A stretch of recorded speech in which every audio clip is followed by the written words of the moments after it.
नमस्कार दोस्तों, कैसे हैं आप लोग। उम्मीद है आप सभी अच्छे होंगे। मेरे साथ फ्रेम में आप राजीव रंजन जी को देख रहे हैं। बहुत बहुत स्वागत है सर आपका। सर, मैं ये आपसे जानना चाहता हूं कि एक तरफ डंका पति अपना डंका बजा रहे हैं, कह रहे हैं कि देखिए हमने विदेशों तक अपनी विदेश नीति को इस तरह से बढ़ा किया है कि आज हर कोई भारत की बात कर रहा है। दूसरी तरफ पाकिस्तान से जब हम युद्ध करते हैं तो हम अकेले खड़े नजर आते हैं। जो बहुत बड़े मित्र हैं ट्रंप साहब, वो भी प्रधानमंत्री नरेंद्र मोदी का साथ नहीं देते हैं। वो भी अपना श्रेय लेने की कोशिश करते हैं। दूसरी तरफ हम देख रहे हैं आईएमएफ से एडीबी तक लोन बांटे जा रहे पाकिस्तान को। 27 मई को हमारा डेलीगेशन गया। 28 मई को कुवैत जो है 19 साल का बैन पाकिस्तान से हटा देता है वीजा के लिए। बिलावल भुट्टो यूएन में जाकर हिंदुस्तान के खिलाफ जहर उगलते हैं। यूएन में आतंक के खिलाफ कमेटी में उपाध्यक्ष बना दिया गया पाकिस्तान को। इससे बड़ी क्या बात हो सकती है। मतलब फॉरेन पॉलिसी कहां पर स्टैंड कर रही है हमारी, समझ में नहीं आ रहा। हिमांशु जी, आपने कहा कि मोदी जी या मोदी सरकार में ऐसा माना जा रहा है, कहा जा रहा है कि विश्व भर में जो है हमारा डंका बज रहा और सब हमारी बात कर रहे हैं डेलीगेशंस भेजने के बाद में। पर ये कहाँ है? ये कहीं मतलब ये मीडिया में तो कहीं नजर नहीं आया, फॉरेन मीडियाज में, कि भाई वहां पे बहुत चर्चा हो रही हो कि भारत का डेलीगेशन आया और भारत के डेलीगेशन ने इस तरीके की बात कही है।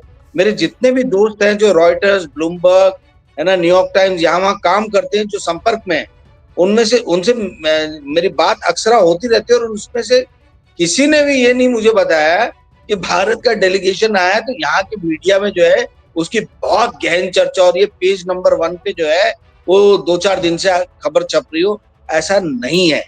ये सारी बातें जो हैं वो सिर्फ ये सरकार डोमेस्टिक कंस्टिट्यूएंसी यानी जो इनके वोट बैंक है, वोटर्स हैं, उनको बताने के लिए कि देखो हमने कितना इफेक्टिव स्टेप लिया है, सिर्फ वो बताने के लिए जो है इन्होंने इस चीज का प्रचार प्रसार किया है। आप यदि देखें तो फॉरेन के पब्लिकेशंस में इस बात को माना जाता है कि और लिखा जाता है, कहा जाता है कि भारत की डेमोक्रेसी भली विश्व में सबसे बड़ी डेमोक्रेसी हो, परंतु भारत की डेमोक्रेसी मैच्योर डेमोक्रेसी नहीं है। यहाँ पर यदि आप बहुत सारी पॉपुलेशन, एक बहुत बड़ी पॉपुलेशन ऐसी है जिनको पता नहीं है कि क्या हो रहा है, मीडिया द्वारा यदि उनको कुछ फीड कर दिया गया तो उस बात को मानते हैं। और इसका कारण है हिमांशु जी, उसका हिस्टोरिकल रीजन है। आप यदि यूनाइटेड स्टेट्स ऑफ अमेरिका देखें या यूनाइटेड किंगडम देखें या दूसरे जो western advance nation super powers हैं, यहाँ पे सभी लोगों को वोट डालने का पहले अधिकार नहीं था। सफरेज मूवमेंट के बाद में बहुत लोगों ने स्ट्रगल किया, तब जाके औरतों को वोट डालने का अधिकार मिला। काले लोग जो हैं उनको वोट डालने का, ब्लैक कलर पीपल, उनको वोट डालने का अधिकार मिला। भारत में देश जैसे आजाद हुआ तो सभी को वोट डालने का अधिकार। तो यहाँ के लोगों ने वोट डालने के लिए वो संघर्ष नहीं किया, यहाँ की औरतों ने संघर्ष नहीं किया, जैसे वेस्टर्न कंट्रीज में, पाश्चात्य जगत में हमने देखा। तो यहाँ पे बैठे बैठाए आपको सारी चीजें मिल गई। अब जब आपको बैठे बैठाए सारी चीजें मिल जाती हैं तो आपको उसकी कीमत समझ में नहीं आती है, और कीमत जब समझ में नहीं आती है तब आप कुछ भी काम उटपटांग टाइप करते हो। यदि आपको अपने वोट की वैल्यू मालूम होगी तो कभी भी 500 रुपए में अपना वोट नहीं आप बेचोगे, और ना ही मीडिया द्वारा आपको जो आज की डेट में मेंटल ड्रग्स जो फीड किया जा रहा है उसकी तरफ में आप ध्यान दोगे। आप ध्यान देके जो है पढ़ के, लिख के, समझ के, बुझ के अपने वोट का इस्तेमाल करोगे। तो ये हो नहीं रहा है। तो ये जो आपने कुल मिला के बोला, पहले क्वेश्चन, पहले पार्ट का आंसर ये है कि ऐसी कोई बात नहीं है कि भारत का डंका बज रहा है या भारत के डेलीगेशंस की चर्चा जो है पूरे विश्व में हो रही है। अब जो दूसरी बात आप बोल रहे हो कि हमारी फॉरेन पॉलिसी का क्या, पाकिस्तान का हम वर्चस्व या पाकिस्तान का हम देख रहे हैं कि स्फीयर ऑफ इन्फ्लुएंस बढ़ रहा है, तो ये एकदम सही बात है कि भाई हमने इस ऑपरेशन सिंदूर के दौरान देखा कि पाकिस्तान के साथ में उभर के ऑर्गेनाइजेशन ऑफ इस्लामिक कंट्री से लेके ड्रैगन यानी चाइना तक खड़ा हो गया था और भारत के साथ कोई खड़ा नहीं हुआ। 2023 में जहां तक मुझे याद आ रहा है, पाकिस्तान ने भारत को यूनाइटेड नेशन में हराया था, डिफीट किया था। जो बात आपने की है कि उनको सदस्यता, टेररिज्म, इसकी सदस्यता मिल रही है और बाकी सारी चीजें हो रही है, तो ये सारी चीजें हो रही हैं, इसमें कोई दो राय नहीं है। बिलावल भुट्टो जाके जहर उगल रहे हैं, बिलावल भुट्टो के मुंह पे तो हम प्रतिबंध लगा नहीं सकते। हम ज्यादा से ज्यादा ये कर सकते कि भारत से भी ऐसा जहर उगलने वाला कोई एक आदमी भेज दे, टिट फॉर टैट यही हो सकता है ना। तो उनके मुंह पे तो आप पाबंदी नहीं लगा सकते हो। पर कहने का अर्थ ये है कि पाकिस्तान अभी फ्रंट फुट पे आके बैटिंग कर रहा है, फ्रंट फुट पे आके खेल रहा है। हम लोग बड़े डिफेंसिव हैं। हम लोग सिर्फ अपने डोमेस्टिक कंस्टिट्यूएंसी को एड्रेस करने के लिए, अपने लोगों के ही वोट्स को कन्वर्ट करने के लिए बीजेपी के फेवर में, बस यही हमारा पूरा फोकस है। हमारा फोकस ये नहीं है कि हम पाकिस्तान को कैसे काउंटर करें। जी हिमांशु जी।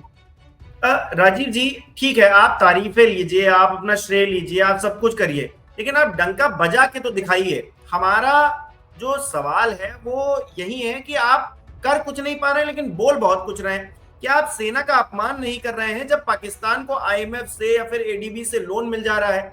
क्या ये सेना का अपमान नहीं है, भारतीय सेना का अपमान नहीं है जब यूएन में आतंक के लिए कोई कमेटी बन रही है, उसके खिलाफ कोई कमेटी बन रही है तो उसका उपाध्यक्ष पाकिस्तान को बना दिया जा रहा है? तो हमारी ये तो कमी है ना, हम अपमान तो अपने ही लोगों का कर रहे हैं। इसमें अगर हम डंका पीट भी रहे हैं तो किसके लिए पीट रहे हैं? अगर आप करते हैं इस तरह का काम कि हम कि आपने बहुत शौर्य का परिचय दिया है विदेशों में जाकर, तो हम भी आपकी तारीफ करते हैं, हमको कोई आपसे दुश्मनी थोड़ी ना है, लेकिन देश के साथ कम से कम इस तरह की चीजें तो नहीं करनी चाहिए। ये तो एक तरह की बेईमानी हो गई ना सर। बहुत ही बढ़िया सवाल है हिमांशु जी आपका। ये सिर्फ 4 PM के मंच पे हिमांशु ने प्रश्न नहीं करना चाहिए, ये पूरे देश की मीडिया ने एक सुर में उठा के ये सवाल उठाना चाहिए कि भाई आप इतना ज्यादा विश्व गुरु होने की बात करते हो, आप बोलते हो कि भारत जो है वो इतनी तेजी से उभर रहा है कि जितनी तेजी से कोई आज तक इतिहास में, ग्लोबल हिस्ट्री में कोई इतनी तेजी से नहीं उभरा है। जो इस तरीके की बकवास बंडलबाजी जो है, इस चीज का पर्दाफाश पूरे इंडिया की मीडिया ने मिलकर करना चाहिए। आपका ये सही कहना है कि भाई आईएमएफ लोन दे दे रहा है। आईएमएफ जो है वॉशिंगटन कंसेंसस का पार्ट है। वॉशिंगटन कंसेंसस के अंदर में वर्ल्ड बैंक, आईएमएफ और जो अमेरिका की फाइनेंस मिनिस्ट्री है वो आते हैं। ये तीनों मिला के आज की डेट में ग्लोबलाइज वर्ल्ड चला रहे हैं। इसमें कुछ बड़े बड़े आप कॉर्पोरेट जोड़ दे, कॉर्पोरेट्स के मालिक जोड़ दे तो इसी को डीप स्टेट भी कहा जाता है। ठीक है, तो ये यदि पाकिस्तान के फेवर में काम कर रहे हैं तो ये कहीं ना कहीं भारत के लिए बहुत बड़ा खतरे की घंटी है। आपने, भारत ने पिछले 11 साल में सिर्फ और सिर्फ एक प्रयास किया कि किसी भी तरीके से अमेरिका के क्लोज हो जाए, बट अमेरिका की जो पॉलिटिकल हिस्ट्री है वो ये दिखाती है कि रिचर्ड निक्सन के टाइम से जो है वो पाकिस्तान अमेरिका के क्लोज रहा है। रिचर्ड निक्सन ने धमकी भी दिया था इंदिरा गांधी को कि आप बांग्लादेश के, पाकिस्तान के टुकड़े मत कराइए, बांग्लादेश इसमें इंसर्जेंसी में आप पार्टिसिपेट मत कीजिए। ये इंदिरा गांधी की शौर्य, वीरता और बुद्धिमानी कह लें कि उन्होंने पाकिस्तान के 2 टुकड़े करा दिए और पाकिस्तान आज तक उसी इंफीरियरिटी कॉम्प्लेक्स में जी रहा है। पाकिस्तान आज भी वो इंफीरियर भाव में जी रहा है और वो यही सपने देखता रहता है कि कैसे हम भी भारत के कई टुकड़े करा दें। ठीक है, तो अमेरिका की पॉलिटिकल हिस्ट्री जो है वो तो ये दिखाती है कि हमेशा अमेरिका ने पाकिस्तान का साथ दिया है। आप उसको बदलने गए और उसमें भी आप विफल हो गए। पिछले 11 साल में जितना भारत ने अमेरिका की तरफ ध्यान दिया है, अगर इसका 25% भी रशिया की तरफ ध्यान दे देता तो आज हमारी दोस्ती जो पहले थी शीत युद्ध समाप्त होने के बाद में, उसी किस्म की दोस्ती हमारी रहती और रशिया कभी भी पाकिस्तान के साथ में जो है हथियारों का समझौता नहीं करता।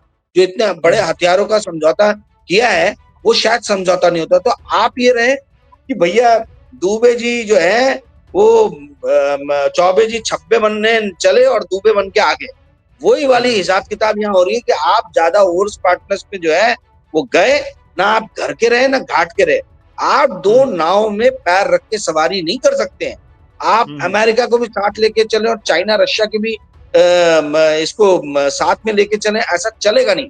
अमेरिका क्लियरली, अगर आप देखें अमेरिका के कल कॉमर्स मिनिस्टर का स्टेटमेंट आया है कि उन्होंने किस तरीके की मांगे भारत के सामने रखी हैं। उन्होंने, आपको मालूम है क्या मांगे सामने रखी कि आपके जो बड़े कैपिटलिस्ट है, पूंजीपति हैं, उनको तुरंत जो है अमेरिका की नागरिकता यदि वो मांगे तो दे दिया जाए। अब कल को मुकेश अंबानी या कोई नागरिकता मांगे और तुरंत उनको दे दिया जाए तो ये तो भाई मतलब हमारा फिर उनके ऊपर में क्या कंट्रोल रहेगा। हमने देखा नीरव मोदी से लेके तो विजय माल्या तक ये लोग कैसे देश में बड़े बड़े घोटाले करके छोड़ के भाग गए हैं। उनका कहना है कि आप अपने पूरे मार्केट खोल दो, तो हमारे किसान कहाँ जाएंगे? अमेरिका एक तरफ तो वहां ट्रम्प सरकार जो है वो किसानों को रियायतें दे रही है, और आप यहाँ बोल रहे हो कि अपने पूरे मार्केट आप पूरी तरीके से खोल दो। तो मतलब उन्होंने, वो बोल रहे हैं कि आप ब्रिक्स छोड़ दो, अमेरिका बोलता है ब्रिक्स छोड़ दो आप, तो आप हमारे साथ आ जाओगे। तो भाई आप तो पूरा हमें आत्मसमर्पण करने के लिए बोल दो कि अमेरिका के सामने आत्मसमर्पण कर दो, फिर उसके बाद में जो है हम सोचेंगे कि आपके साथ में किस तरीके का ट्रेड डील करना है। तो कहने का अर्थ यह है कि भारत ने जो पिछले 11 साल में किया, उसका नतीजा ये निकला कि अमेरिका जो है वो उसकी मांगे और बढ़ती गई, उसके एस्पिरेशंस और बढ़ते गए, और आज ऐसा वो डिमांड कर रहा है कि हम जो है हम जाके उसकी गोदी में बैठ जाए। तो ये जो है ये बहुत ही ज्यादा हमारी कूटनीति की विफलता है, पाकिस्तान की कूटनीति की सफलता है कि चाइना को भी वो प्लेकेट करके रखा है। चाइना तो सार्वजनिक रूप से अब उसको स्तनपान करा रहा है, जो पहले छुप छुप के हुआ करता था, अब तो ये सार्वजनिक रूप से देखा जा रहा है कि भैया पाकिस्तान के साथ चाइना खुल के आ गया है, और अमेरिका हम देख रहे हैं कि अमेरिका भी उसका साथ दे रहा है। तो हम तो ना घर के रहे ना घाट के रहे। आपका कहना एकदम सही है, इस बात को इंडिया की सारी मीडिया ने उजागर करना चाहिए।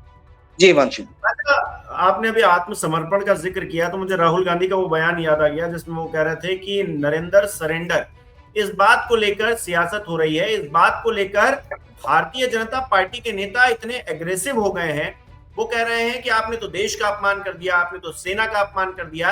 क्या वही भारतीय जनता पार्टी के नेता या फिर मीडिया भी इसमें शामिल है? मीडिया भी कांग्रेस को घेरने में लगी हुई है, राहुल गांधी को घेरने में लगी हुई है। क्या वो ये बता पाएगी कि असली अपमान इन बातों से हो रहा है जिनका जिक्र मैंने पहले किया कि आईएमएफ हो गया, एडीबी हो गया, लोन दे रहा है, यूएन में आतंकवाद के खिलाफ कोई कमेटी बन रही है तो पाकिस्तान उसमें अब बताएगा कि आतंकवादी कौन है कौन नहीं है। मतलब इस तरह की चीजें अगर हो रही हैं तो ये है अपमान असली, या फिर राहुल गांधी ने कह दिया, स्टेटमेंट दे दिया, नरेंद्र सरेंडर वो है?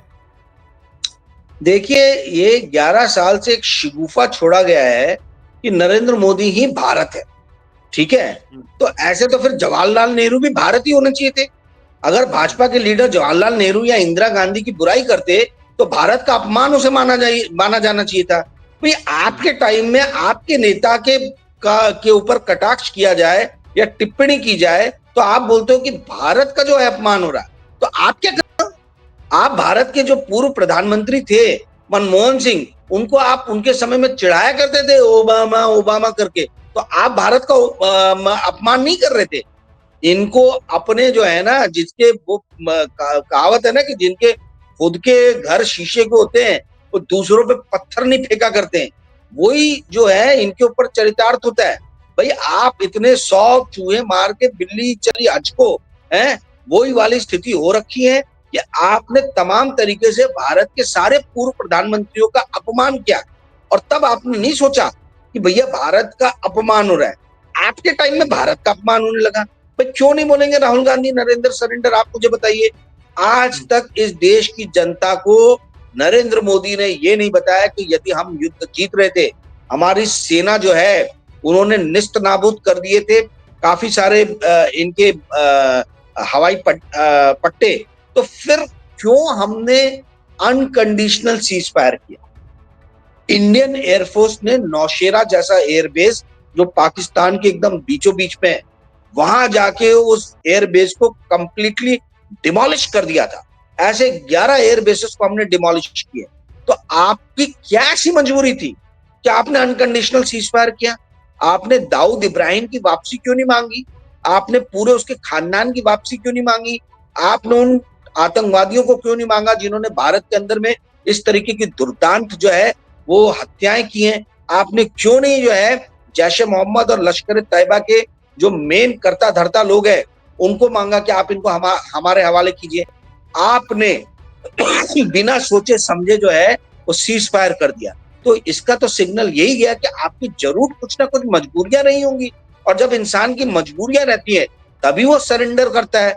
तो नरेंद्र सरेंडर अगर बोला तो भारत का अपमान कैसे हुआ? भारत के तो सैनिक बहुत वीरता से लड़ रहे थे। हमारे वायु सैनिकों ने तो नाकों चने चबा दिए थे पाकिस्तान को, उनके 11-11 एयर बेस को नष्ट करके।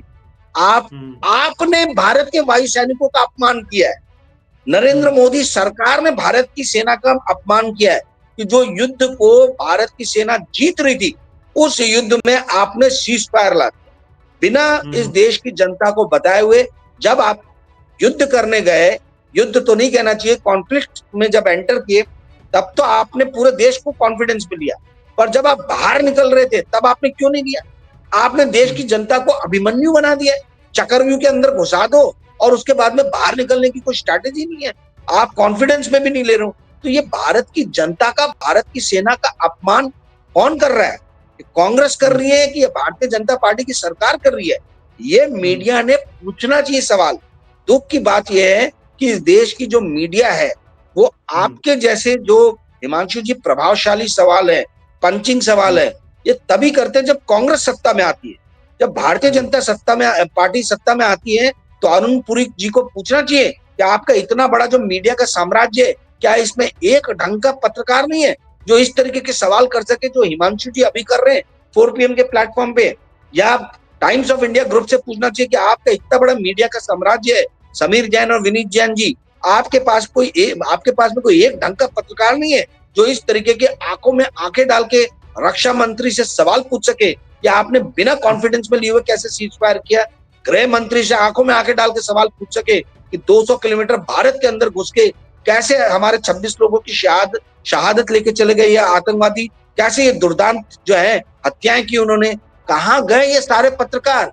ये अरुण पुरी, ये समीर जैन, ये विनीत जैन, ये सुभाष, सत्ता में बैठे हुए लोगों से सवाल ही नहीं पूछ सकते हो, तो फिर आपका तो मीडिया चलाने का कोई अर्थ ही नहीं है।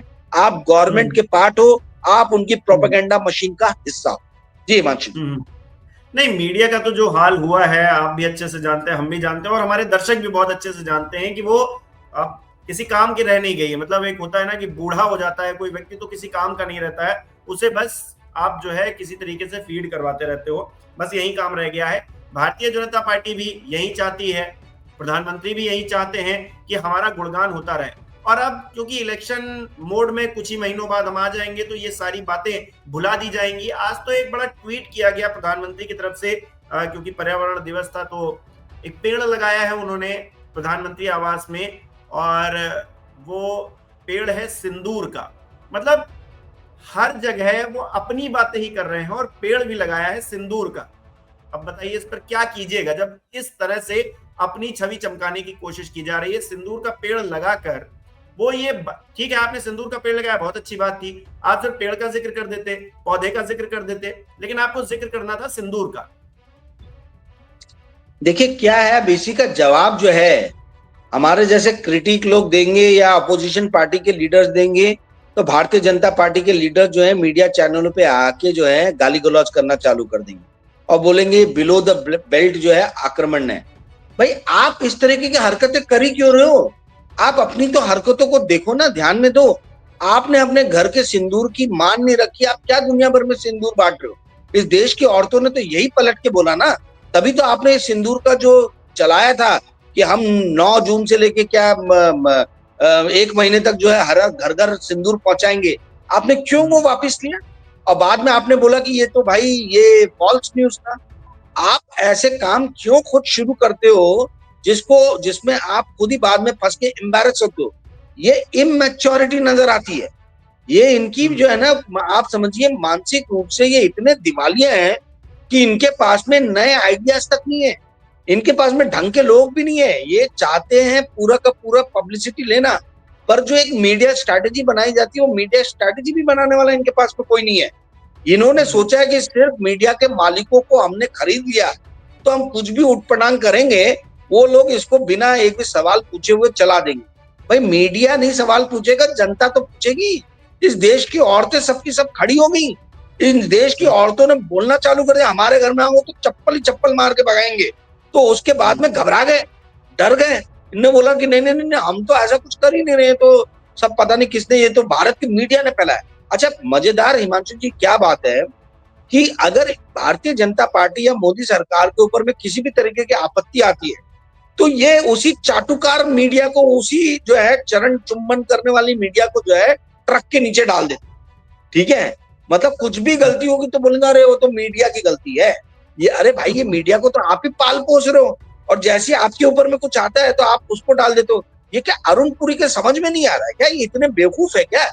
ये समीर जैन, विनीत जैन, इन लोग के, सुभाष चंद्र या अर्णब गोस्वामी, रजत शर्मा, इन लोग के दिमाग में ये समझ में नहीं आ रहा कि टाइम टू टाइम जो है मोदी सरकार हमको ट्रक के नीचे डाल देती है जब भी इनके ऊपर में कोई विपत्ति आती है।